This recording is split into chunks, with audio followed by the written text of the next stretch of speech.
let's shift gears to the high school ranks.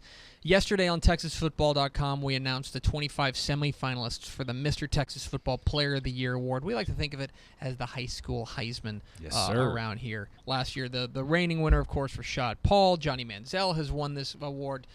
Jonathan Gray, Jed Duffy, Jaquiz Rogers, Garrett Gilbert. The list goes on and on of just legends in this game. I want to ask you, Craig, you don't have a vote, although we may talk to you a little bit offline about it. If you did have a vote for the Mr. Texas Football Player of the Year, who would get your vote, or who would at least be in consideration for your vote?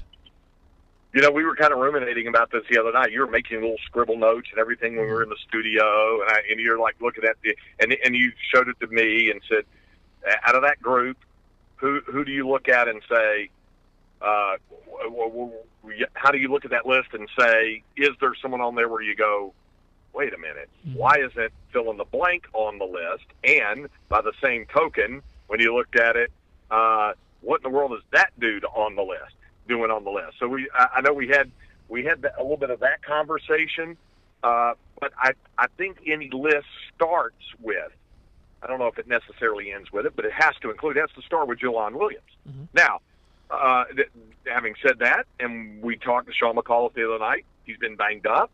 So they played him sparingly, if at all, over these past couple of weeks. I think that's an incredibly smart move on Sean's part, and I think that they'll probably, get him healthy and geared up and ready to go when it gets to the stretch. So if there was a name where you said, okay, I'm not ready to name the winner yet because there's weeks to go in the season, but if I said, give me a list and put a name at the top of the list on November 1st, he would be the one. I think it's probably fair. I think there's probably about, in my mind, we got these 25 semifinalists, and obviously a lot can change over the course of these next few weeks before, our committee comes together and makes the decision. But I will say that, right now I would consider Jelon at least on a short list of legitimate, contenders on this one. Not that the 25 are not all in consideration, but as far as if you were ranking those guys, he would have to be at or near the top of the list.